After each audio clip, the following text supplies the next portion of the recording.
Halo semuanya, selamat datang kembali di channel Jendela Dunia. Jangan lupa tekan tombol subscribe dan nyalakan loncengnya. Mari kita buka jendela wawasan kita hari ini.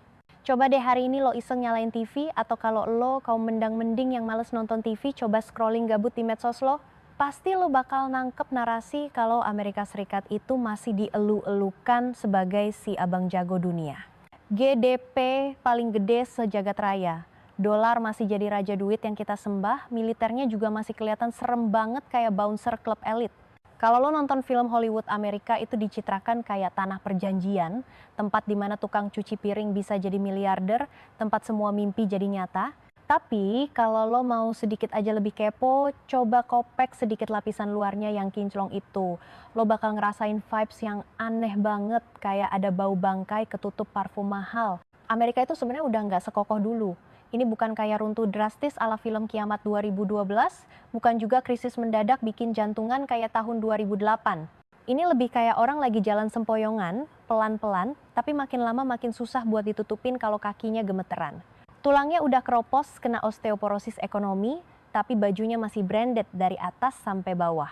Dan jujur aja, di periode jabatannya sekarang, Donald Trump itu ibarat orang yang lagi dorong si orang sempoyongan ini biar makin cepet nyungsep ke jurang. Trump sendiri dengan gaya khasnya yang blak-blakan, nggak malu-malu soal ini. Dia balik lagi ke Gedung Putih bawa mindset lama yang itu-itu aja, lagu lama kaset kusut. Amerika dizalimi, dunia manfaatin Amerika. Solusinya? Harus digebuk, harus bikin shock terapi, harus maksa negara lain buat ngalah dan cium tangan. Kedengerannya emang laki banget, heroik banget kayak jagoan neon. Tapi masalahnya bos, ekonomi global abad 21 itu bukan ring tinju MMA. Di ring tinju, siapa yang pukulannya paling kenceng, dia yang menang sabuk juara. Di ekonomi, kalau lo pukul orang lain, tangan lo sendiri bisa patah, malah bisa geger otak sendiri. Dan itulah drama tragis yang lagi kejadian sekarang. Pas awal tahun 2025, Trump langsung milih perdagangan jadi medan perang utamanya. Dan dia nggak main toyor-toyoran doang, dia langsung gaspol tanpa rem kayak emak-emak bawa Matic. Tanggal 2 April 2025 dia mendeklarasikan keadaan darurat nasional soal perdagangan. Serem nggak tuh? Dia ngeluarin paket tarif pajak baru yang dikasih nama Liberation Day atau Hari Pembebasan. Namanya sih Amerika banget, Trump banget lah, penuh semangat patriotik ala film Captain America. Tapi angka di balik nama keren itu yang bikin perut mules. Sebelum hari keramat itu, rata-rata pajak impor barang masuk ke Amerika itu cuma sekitar 2-3%. Murah banget, makanya Amerika jadi pusat dagang dunia, barang murah membanjiri pasar, rakyat seneng bisa belanja murah. Abis pengumuman itu, pajaknya lompat gila-gilaan jadi hampir 18%. Itu bukan naik tangga, itu naik lift roket. Biar gampang bayanginnya, coba lo bayangin lo belanja bulanan ke supermarket. Biasanya habis 1 juta rupiah buat beli beras, minyak, sabun. Terus besoknya dengan barang yang sama persis, lo harus bayar 1,5 juta atau 2 juta rupiah. Kebiasaan belanja lo nggak berubah, tapi pas lihat struk belanjaan, angkanya bikin mata lo mau copot saking nggak ngotaknya. Si Trump sih kor-kor di podium, bilangnya pajak ini bakal dibayar sama negara asing. Cina yang bayar, Eropa yang bayar, kata dia dengan pede. Padahal logikanya simpel banget. Anak SD yang baru belajar jajan cilok juga paham. Pajak impor itu yang bayar duluan ya si pembeli di dalam negeri alias importir Amerika. Perusahaan Amerika beli barang, mereka bayar pajaknya ke bea cukai Amerika. Terus biar nggak rugi bandar, ya mereka bebankan itu ke harga barang yang dibeli konsumen atau potong gaji karyawan. Simpel kan? Nggak butuh waktu lama, cuma beberapa bulan abis itu, tanda-tanda sakit mulai kelihatan. Barang-barang di Walmart, di Target, di Amazon harganya naik diem-diem tapi pasti, kayak berat badan abis lebaran, awalnya cuma naik 10 sen, lama-lama naik $1, $2. Antara April sampai Oktober 2025, sektor-sektor yang kena dampak langsung dari tarif ini kehilangan sekitar 91.000 lapangan kerja bersih. Ini bukan angka tebak-tebakan dukun togel ya, ini data pasar tenaga kerja beneran. Sektor manufaktur yang katanya mau dihidupkan lagi sama Trump malah boncos, hilang 4.300 kerjaan. Transportasi dan logistik lebih parah, hilang 17.000 kerjaan. Gudang distribusi sama jasa pendukung lainnya hilang lebih dari 12.000 kerjaan. Dan angkanya ini nggak kejadian karena satu bencana besar kayak gempa bumi atau meteor jatuh. Tapi karena ribuan keputusan kecil yang menyakitkan di ruang rapat perusahaan yang dingin. Ada pabrik yang kurangin shift kerja dari 3 jadi 1. Ada perusahaan logistik yang nutup rute pengiriman karena bensin dan spare part mahal, rugi di ongkos. Ada gudang yang gulung tikar karena barang numpuk nggak laku. Kalau di total, trennya jelas banget. Tarif pajak itu bukannya narik kerjaan balik ke Amerika, malah ngusir kerjaan pergi jauh-jauh. Alasannya simple tapi Trump gengsi setengah mati buat ngakuin. Amerika itu udah bukan negara palu gada yang bisa bikin semuanya sendiri. Zaman swasembada total itu udah lewat 50 tahun lalu, bos. Mobil yang ada stiker Made in Amerika aja aslinya lebih dari setengah spare partnya itu impor. Mesinnya mungkin dirakit di Detroit, tapi chipnya dari Taiwan, bajanya dari Korea, kabelnya dari Vietnam. Pas lo pajakin baja, aluminium, chip, sama komponen elektronik, biaya bikin satu mobil naik drastis. Estimasi ahli ekonomi bilang biaya produksi satu mobil naik antara 1.200 sampai 1.800 dolar. Itu angka yang gede banget buat produsen mobil, margin keuntungan mereka tipis bos, nggak bisa dianggap uang receh buat beli permen. Kalau biaya produksi naik, perusahaan cuma punya 3 pilihan pahit. 1. Naikin harga jual dan berisiko nggak laku terus jadi besi tua. 2. Ikhlas rugi dan dimarahin pemegang saham pas RUPS. 3. Potong biaya operasional. Realitanya, mereka lakuin tiga-tiganya. Tapi yang paling cepat dan paling tega dilakuin ya, nomor 3. Pecat orang, PHK massal jadi berita harian, udah kayak minum obat.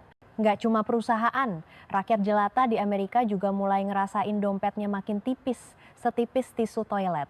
Riset pengeluaran nunjukin kalau tarif ini bikin biaya hidup rumah tangga Amerika naik sekitar 1.300 dolar per tahun.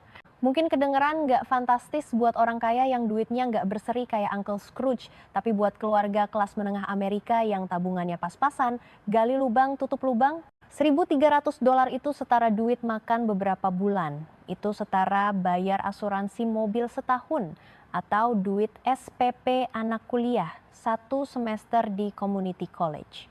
Buat mereka, kebijakan Trump ini bukan pembebasan, tapi pemerasan berkedok nasionalisme. Kalau lo pikir yang kena dampak cuma pabrik mobil raksasa, lo salah besar. Dampak paling sadis justru kena ke usaha kecil dan menengah, tulang punggung ekonomi Amerika yang sebenarnya, bayangin, lo punya toko baju distro lokal di pinggiran Chicago. Kain lo impor, benang lo impor, mesin jahit lo impor, tiba-tiba pajaknya naik 20%. Lo mau naikin harga kaos lo, pelanggan lo kabur ke toko bekas alias thrift shop. Lo mau nahan harga? Lo nggak bisa bayar sewa ruko. Skakmat.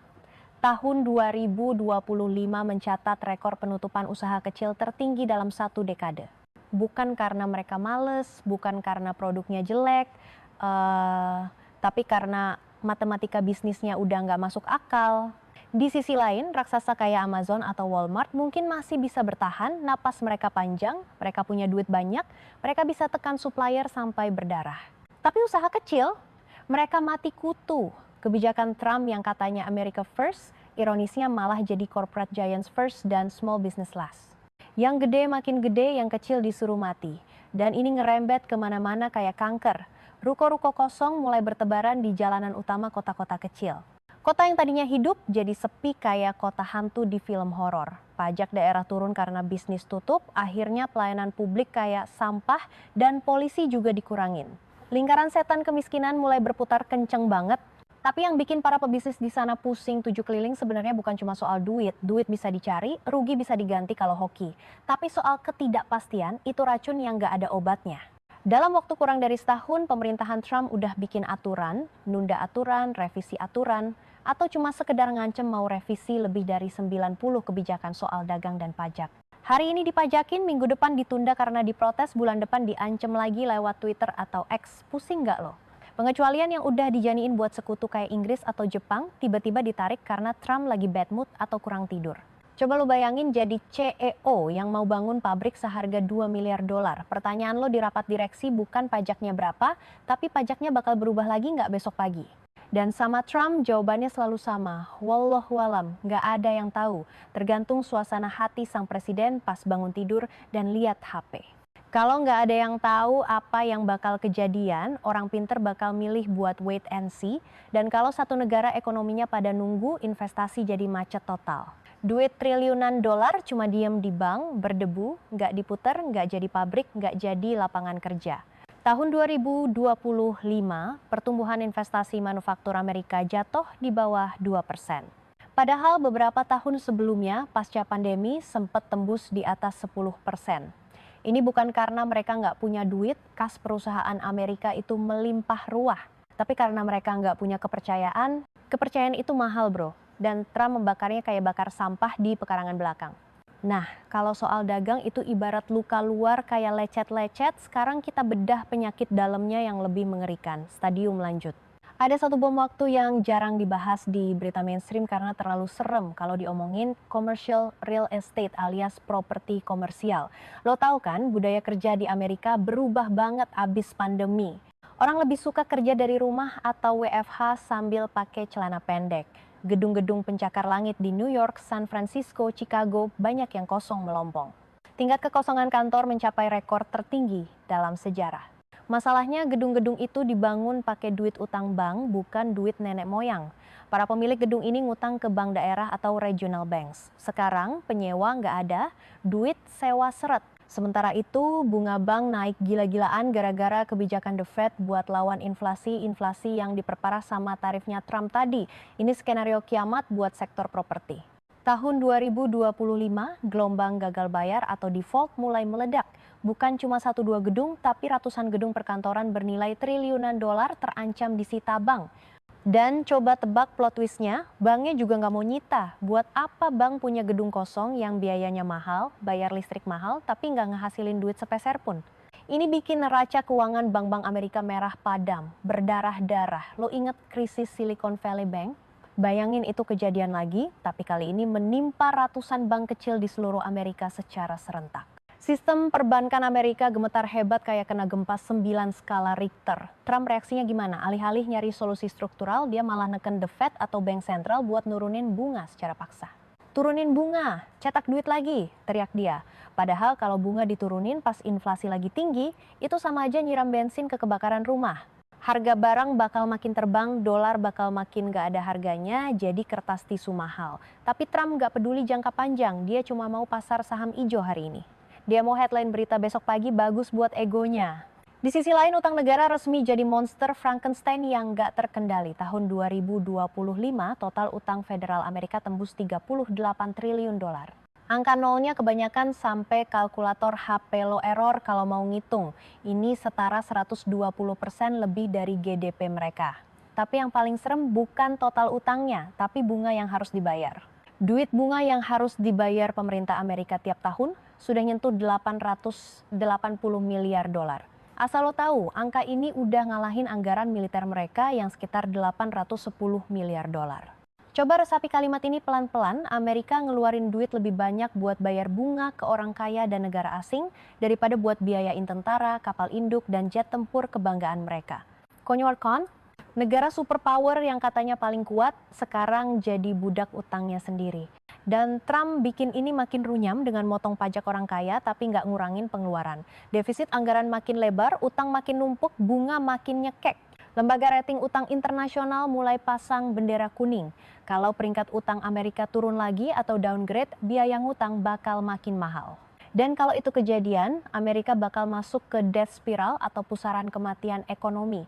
Ngutang buat bayar bunga utang, terus-terusan sampai meledak kayak balon kebanyakan angin.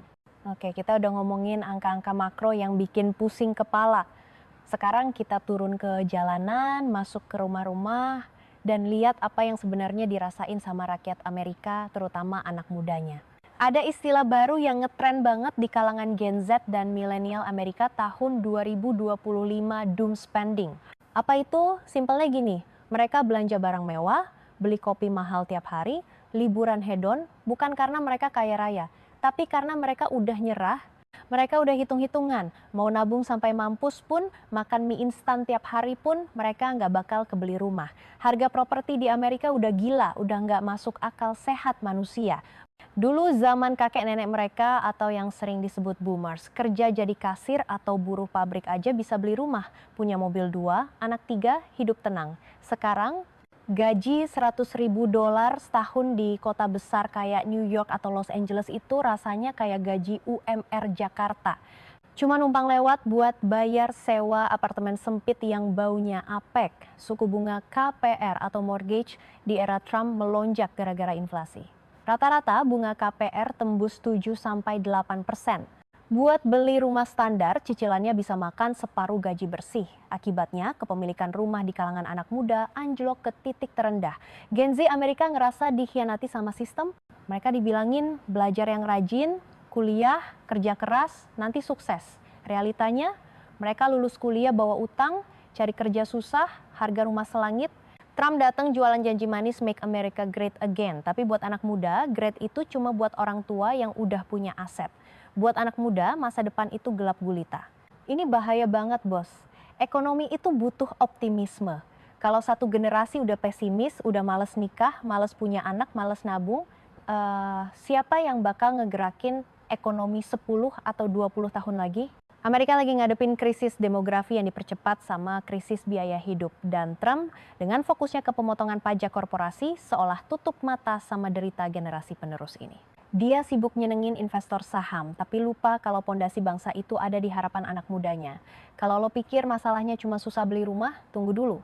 Coba lo buka YouTube atau X, cari video tentang Kensington Avenue di Philadelphia atau pusat kota San Francisco tahun 2025. Pemandangannya lebih serem dari film The Walking Dead. Trotoar dipenuhi tenda-tenda kumuh, orang-orang jalan bungkuk, tatapan kosong, kulit penuh luka menganga. Mereka bukan aktor figuran, mereka korban dari epidemi fentanyl dan trank. Ini adalah krisis narkoba paling mematikan dalam sejarah Amerika. Fentanyl itu zat opioid sintetis, murah banget, tapi 50 kali lebih kuat dari heroin. Dan sekarang dicampur sama psilazin atau trank, obat bius kuda yang bikin kulit manusia membusuk kalau dipakai terus-terusan. Kenapa ini meledak sekarang? Balik lagi ke ekonomi, bos. Ada korelasi kuat antara hilangnya lapangan kerja pabrik sama naiknya penggunaan narkoba. Di wilayah Rust Belt, daerah industri tua yang dijaniin Trump bakal bangkit, tapi nyatanya makin suram. Orang-orang kehilangan harapan. Ketika lo nggak punya kerjaan, nggak punya kebanggaan diri, dan hidup lo ngerasa nggak ada gunanya, obat-obatan jadi pelarian instan. Ini yang disebut deaths of despair atau kematian karena keputusasaan. Trump nanganin ini gimana? Dengan pendekatan keras ala koboi. Penjara, tembok perbatasan, hukuman mati buat pengedar. Kedengarannya tegas, tapi apakah efektif? Duit segitu gede hilang artinya apa? Artinya anggaran riset dipotong, insinyur di PHK, inovasi melambat. Sementara itu di seberang lautan, Cina nggak diem aja nangis di pojokan. Tekanan dari Amerika justru jadi bensin yang membakar semangat nasionalisme mereka buat mandiri. Tahun 2025, terobosan teknologi chip dalam negeri China mulai bermunculan lebih cepat dari prediksi CIA. Huawei, SMIC, dan kawan-kawannya malah makin jago bikin chip sendiri. Jadi skenarionya Amerika kehilangan pasar dan pendapatan, sementara Cina makin mandiri dan lepas dari ketergantungan. Ini definisi senjata makan tuan? Para bos teknologi di Silicon Valley udah teriak-teriak ke Gedung Putih. Pak Presiden, kebijakan ini bunuh kami pelan-pelan. Tapi Trump dengan egonya yang setinggi langit nggak mau dengar. Bagi dia mundur berarti kalah. Dia lebih milih lihat perusahaan Amerika berdarah-darah daripada kelihatan lemah di depan Cina. Akibatnya tahun 2025 jadi tahun yang suram buat sektor teknologi alias tech winter. Puluhan ribu programmer dan insinyur bergaji tinggi kena PHK. Dan ingat, satu insinyur di PHK efeknya ngerembet ke tukang kopi, supir Uber, sampai agen properti di sekitarnya. Satu lagi pilar yang bikin Amerika dulu disegani adalah universitasnya. Harvard, MIT, Stanford, impian semua pelajar dunia. Tapi buat rakyat Amerika sendiri, sistem pendidikan tinggi mereka udah berubah jadi skema pemerasan legal. Total utang mahasiswa atau student loan di Amerika tembus 1,7 triliun dolar. Bayangin, anak umur 18 tahun, belum tahu apa-apa soal duit, disuruh tanda tangan utang ratusan ribu dolar buat kuliah. Bunganya jalan terus kayak argometer taksi rusak. Banyak orang Amerika umur 40 atau 50 tahun yang utang kuliahnya belum lunas-lunas, padahal pokoknya udah kebayar, tapi bunganya numpuk terus. Di era Trump, masalah ini makin dicuekin. Trump malah sibuk nyerang kampus-kampus dengan isu culture war. Dia nuduh kampus sebagai sarang ideologi kiri atau woke virus dan ngancem motong dana federal. Perdebatan publik digeser dari gimana cara bikin kuliah murah jadi dosen ini ngajarin apa. Sementara itu nilai ijazah sarjana makin turun. Banyak lulusan yang akhirnya kerja di Starbucks atau jadi kurir Amazon karena lapangan kerja kerah putih makin dikit. Ingat dampak AI dan outsourcing. Jadi lo punya utang setara harga rumah, tapi gaji lo setara lulusan SMA. Itu resep buat bencana sosial. Sistem pendidikan yang harusnya jadi eskalator sosial buat naik kelas, sekarang malah jadi jebakan Batman. Orang miskin makin susah kuliah, orang kaya makin gampang, kesenjangan sosial makin lebar. Dan Trump yang kabinetnya isinya miliarder semua nggak ngerasain pedihnya bayar cicilan utang kuliah tiap bulan. Ketimbangan ini bikin masyarakat Amerika terbelah makin dalam. Bukan cuma soal ras atau agama, tapi soal kelas ekonomi. Dan sejarah membuktikan kalau kesenjangan udah terlalu gila, biasanya ujungnya nggak enak. Kerusuhan, revolusi, atau kekacauan sipil. Terakhir di bagian sosial ini kita harus singgung soal kesehatan. Amerika tuh aneh bro. Negara paling kaya, teknologi medis paling canggih, tapi rakyatnya sakit-sakitan dan umur harapan hidupnya turun. Kenapa? Karena sehat itu bisnis bos. One is king. Di zaman Trump, upaya buat ngerombak Obamacare atau sistem asuransi terjangkau terus dilakuin, walau setengah hati. Biaya premi asuransi naik gila-gilaan. Obat-obatan? Jangan tanya. Harga insulin, obat kanker, obat jantung di Amerika bisa 10 kali lipat lebih mahal dari di Kanada atau Eropa. Perusahaan farmasi atau Big Pharma punya lobby yang kuat banget di Washington. Dan Trump, walaupun sering ngomong kasar, sebenarnya teman baik korporasi. Gak ada reformasi harga obat yang beneran radikal. Akibatnya penyebab kebangkrutan pribadi nomor 1 di Amerika adalah tagihan rumah sakit. Lo bisa kerja keras seumur hidup, nabung, punya rumah. Tapi sekali lo kena kanker atau serangan jantung dan asuransi lo nolak bayar yang sering banget kejadian, habislah sudah. Rumah disita, tabungan ludes, hidup melarat. Rasa aman itu barang mewah di Amerika, rakyat hidup dalam ketakutan konstan, jangan sampai sakit, jangan sampai sakit. Stres ini memicu penyakit lain, memicu konsumsi narkoba, memicu kekerasan, lingkaran setan lagi, dan lagi. Sekarang kita zoom out peta dunia. Selama ini Amerika punya tongkat sakti yang namanya dolar. Kalau ada negara yang macam-macam, Amerika tinggal cetek tombol, bekukan aset mereka, kuncian akses ke sistem SWIFT, dan negara itu bakal lumpuh ekonominya. Rusia udah ngerasain ini tahun 2022, tapi tindakan itu bikin negara-negara lain, terutama yang bukan teman dekat Amerika, jadi parno. China, Arab Saudi, Brazil, India, mereka mikir, waduh kalau besok gue berantem sama Amerika, duit gue hilang dong. Ketakutan ini memicu fenomena yang namanya de-dolarisasi. Ini bukan konspirasi, ini fakta lapangan. Di bawah Trump yang temperamental, proses ini makin ngebut kayak mobil F1. Trump make dolar bukan cuma buat hukum penjahat perang, tapi buat neken negara yang nggak mau nurut soal dagang. Dolar dipakai buat nodong teman sendiri. Akhirnya, dunia mulai cari alternatif. Bank sentral di seluruh dunia mulai borong emas gila-gilaan sebagai cadangan devisa, bukan lagi surat utang Amerika. Harga emas tembus rekor tertinggi sepanjang masa di tahun 2025. Bukan karena emasnya makin kinclong, tapi karena kepercayaan sama uang kertas dolar makin pudar. Muncul juga sistem pembayaran tandingan. Cina dorong yuan digital, India dorong rupiah buat transaksi minyak.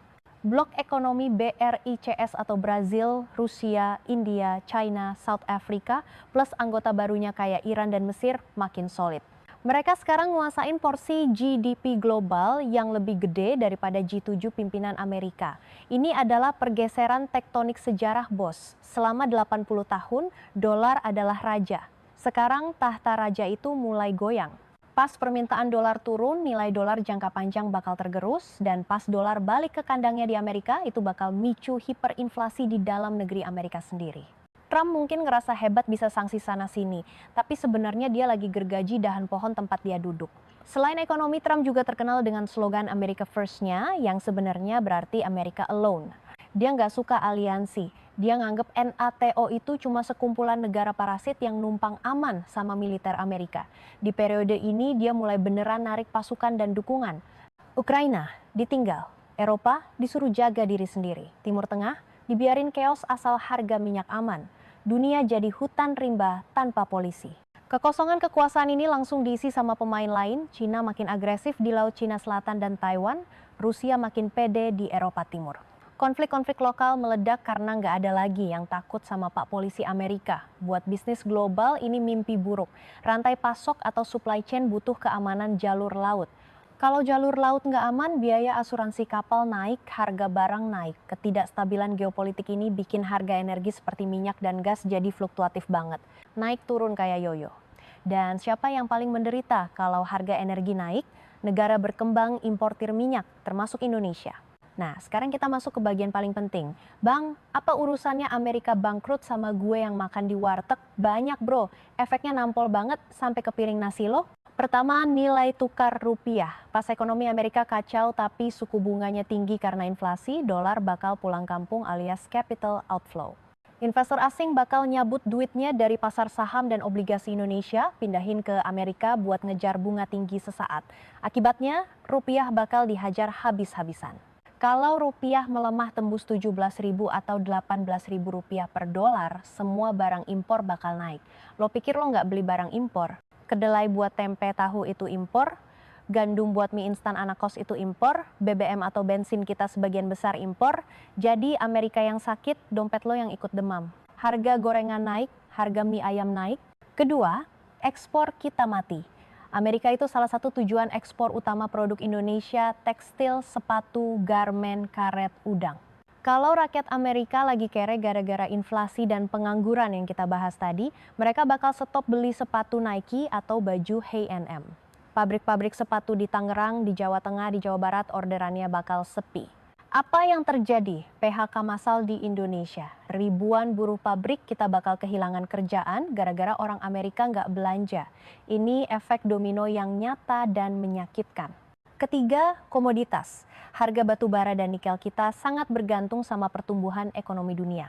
Kalau ekonomi dunia lesu gara-gara perang dagang Trump, permintaan energi turun. Harga batu bara anjlok, penerimaan negara atau APBN Indonesia bakal tekor. Ujung-ujungnya subsidi BBM dicabut atau pajak PPN dinaikin lagi buat nambal anggaran. Sakit kan? Tapi pelajaran paling berharga bukan soal ekonomi doang, tapi soal politik. Indonesia lagi di fase transisi penting. Kita punya ambisi jadi negara maju, Indonesia Emas 2045. Kita juga punya pemimpin-pemimpin baru. Apa yang terjadi di Amerika adalah peringatan keras buat politisi kita. Bahwa populisme kebijakan yang cuma enak didengar, yang membakar emosi rakyat, yang nyalahin asing itu punya batas kadaluarsa. Trump menang karena dia pinter mainin emosi. Kita miskin gara-gara Cina, kita susah gara-gara imigran. Rakyat bersorak tepuk tangan. Tapi pas dia mimpin, dia nggak benerin masalah struktural seperti pendidikan, kesehatan, dan infrastruktur.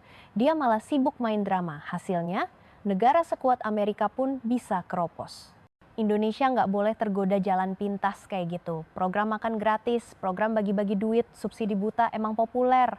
Tapi kalau nggak dibarengi sama penguatan industri, pemberantasan korupsi, dan peningkatan kualitas SDM, kita bakal berakhir kayak Amerika versi light atau versi sachet.